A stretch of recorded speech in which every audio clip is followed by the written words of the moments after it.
sabre me ni medi mafo e be bon komo medi mafo ono de ayaresa tumi ene kuta no na ne de no eni tuam e haban inusini nubna no tete no de sayare obi a wo hia wo eno entatia case so obi si puma kura me madane ato ho eno enkontomre case papa mesisi me ba benya duro koko eno ye atentrenwo case owo cases na hodo bebre no no ahase ne be bonkomo owo eye atwuma agogo Copas last stop atwuma agogo Copas last stop uduru kumase ebu akwa na ofa ho a eho eno wo nya achema ebu akwa kumase ebu akwa sunya akwa so uduru police station wa opekura betima ko busa police phone wa gidini wo ye adwuma firi juara kopem juara onye na home ba bia wo bia no se bomodin ne bra wo ba bi na ebuo wo ba bi na afirichi se bema se wonu a oni tu kwan ba ya wo so wo wo ja kwa amoako onwuye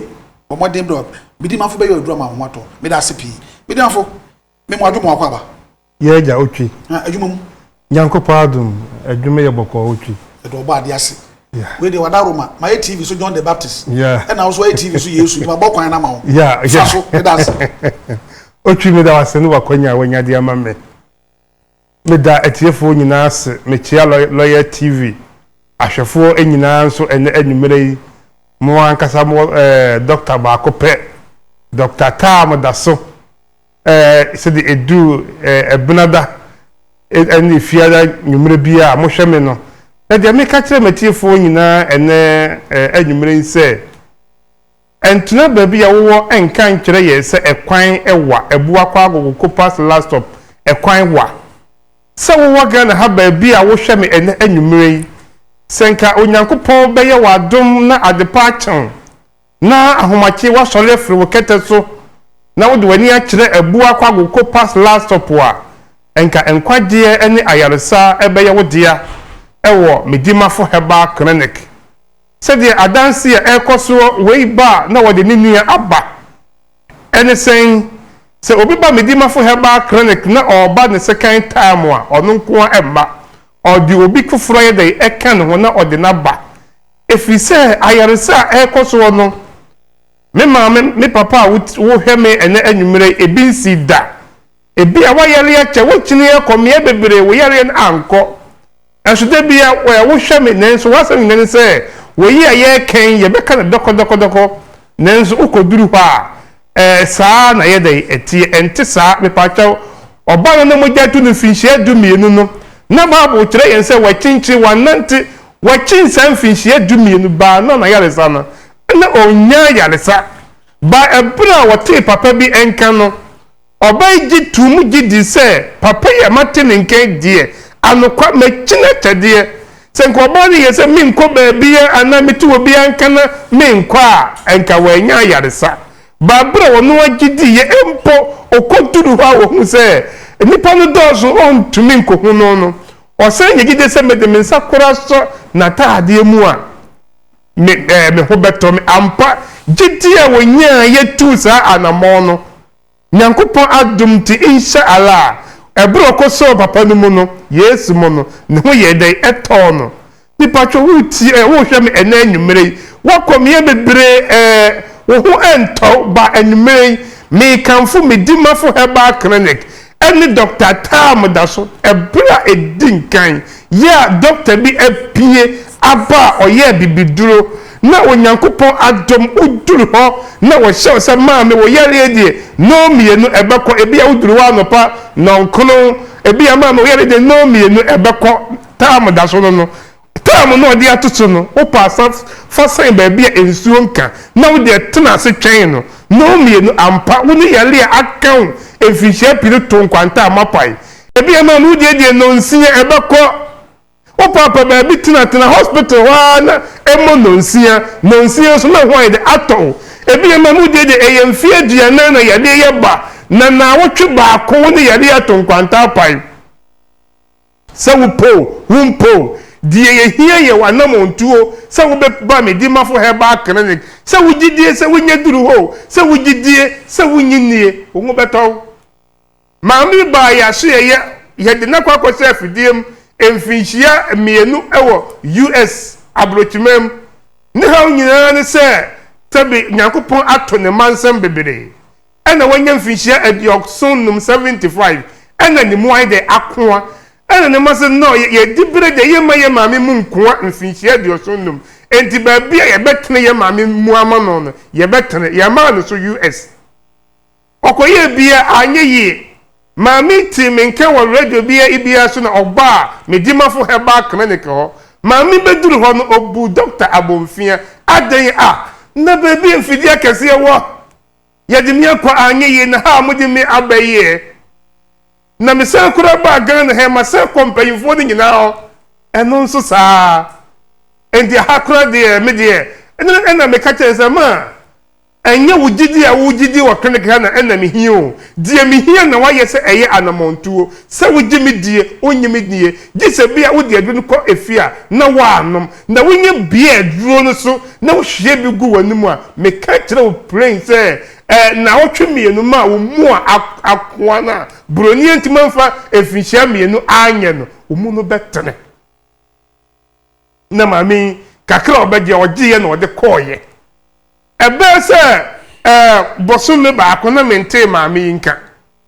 etidebi wo ho me pie me kwa asole na wani na busuafo be pakika don hwere be se enan na meni ho na o mo gina manimu twem me oba ye okakem se tese okonu maduro no ani na awotwe mienu na radio presenter bi a wagidi wo Ghana hakwan ebehu no wose ni ho na wo mte wote yenka ho no oba no wose maami asantoa na obi ye de no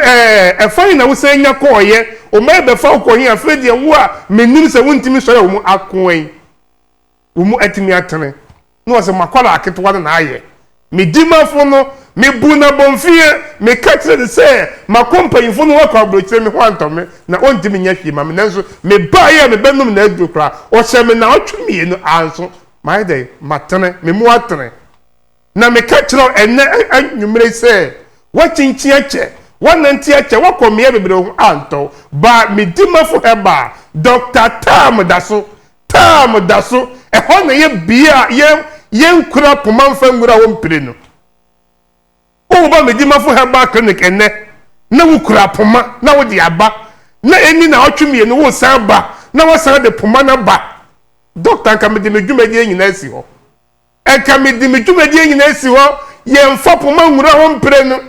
wo ba na wo tihwim na ye piaw hwi edwa ba tena doctor anim na 2 weeks biem ana 1 week doctor show say bra review 1 week na wo ba ya say the sheep asa piaw aba doctor anim ka medimedwumadi nyina asi ho ye mfa hwi ye ntena hwi mu emfa ngura medimafo empire no na me ka kire obi bia wo tiem enanwumre se wo sisi ya wo kiri kasa wo kotoje wo nyaka akwanhia wo namu obu wo nsam na abuo obi nyaka akwanhia ama ni dompani bi eyi befu anachi what ye di na chine so dompa abese wachi na wo sha atade ehyem na wo betimi asade gisa medimafo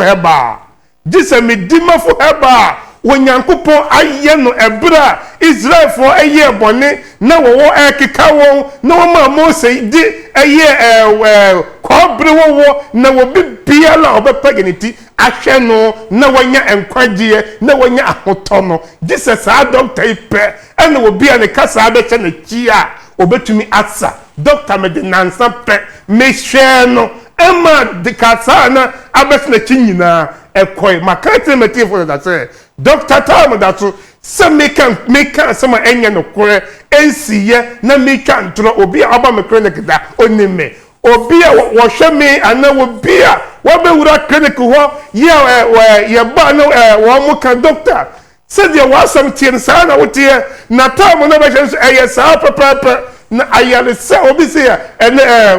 maybe betna me pro doctor na manantia kese me chinia na me ba wo head na otwene no me hu bi da gise doctor ipe and yetimi sa yare no be piem wa bu akwa agogo ko pass last stop wonti na da bia doctor tanasia me nyi mahome da bia because e bia eda me di mahome na eye da won so ye de don hwere ba ko pa esa wo yale amon ebi eda doctor ka tell dey me nya adwuma no na ye da wo na wo so eda no na wo ye le ya wana wachina chenyina la wo hu eba beto wo enti doctor say dey be friend eda ebia onye na home oye adwuma e dey twem be piem e fa wo ni ba bia wo ba bia wo a wo hwe me bia wo betumi aba aboa person say edidi kwan enwa ebia wakọ baabi akọda obosumi miensa ye ntimi ansa yale ya sa du sika dia saka ho ntimi de sa wo de dakope ananansa akura fa kashi beduru doctor aso ye na wo tena wo na edi adonhwere na no sa yade a ebeya ma wa chense wo be kwakọ se wo bre wo sika wada age nyina wo baabi a emfa hwe enyede emma utie me ebia wanya stroke yade obi asa yade so store untimi nante ye wonan no wo kwa etwifam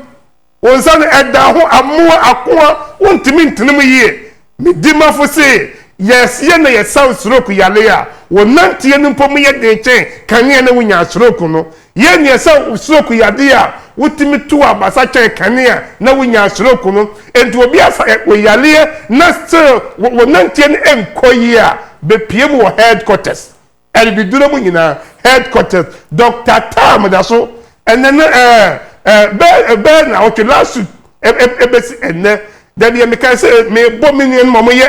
bibiduro for no bebire so abaso because nipa beburo be say aduo no na ba clinic ho a omo so omo ko heba clinic bi na doctor share omo condition no enom so there bi we dey mo fan kwata am da so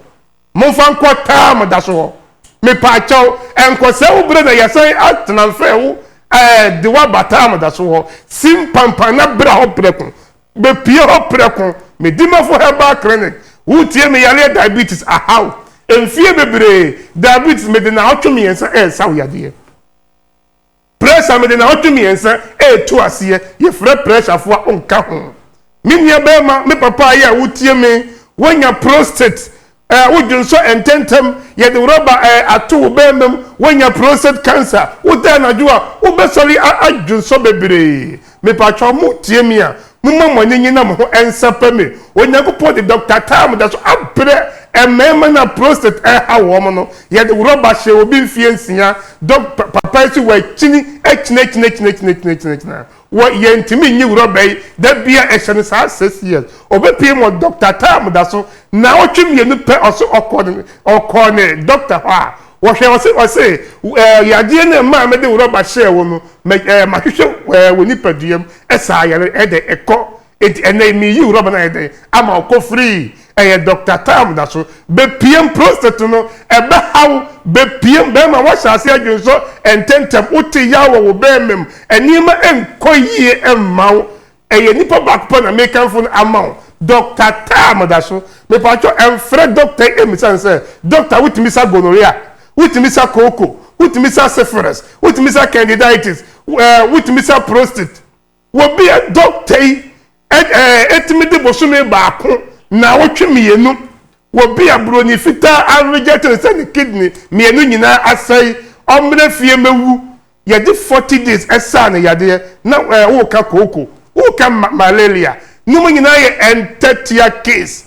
entetia case wo medimafo heba clinic ginipa waka ni nsabu mebu wo pe na wuntimi fa ni mepiem wonka wonsam wo bu a HIV bu so memi ensanie nipa mako 28 na masa won yade habitat bi de ye nka bebrebe piem wo ye be ma esa afon aka se pen drive wa oba 5 days pe ye ma wo be ma na ye kese tintin tetrete kagraka pipripi bobrobo kukuruku wa wonya size ya wo pa wajai enya wo 24 hours de ma be ma ni be ma ewuo na ensole ebi amfie be du na ewu a oba 24 hours ye ma wo dura ma be ma asole ama watum no yira ye de ada sam ye di instant medicine ebre oba bia wo hia ba ene ye se wo ba eye bosome ba akopɛ nyinsen de ba ansa na wo tua eho ka be piem Dr. Tam da so Tam edaso Mesu Tam edaso medase doc mo number no ko na number no 0244 77 4282 0244 77 4282 eye ebuwa kwa agogo kumase asem na make kumase ebuwa kwa agogo wusi ebuakwa police station wotwa akwan mu pe agugu station wo kakraka driver na mate anabi obi ya say me Copas last stop udu Copas last stop bisa me dima for heba clinic ya obi abachiro sa doctor ye ote ye me na wo ba ense ye nyankopon ehira so a eso aduro mawo a na ho to wo no sa sana na nyankopon ya adoma echena ba besawo ya de bra me twen me da metiefo nyina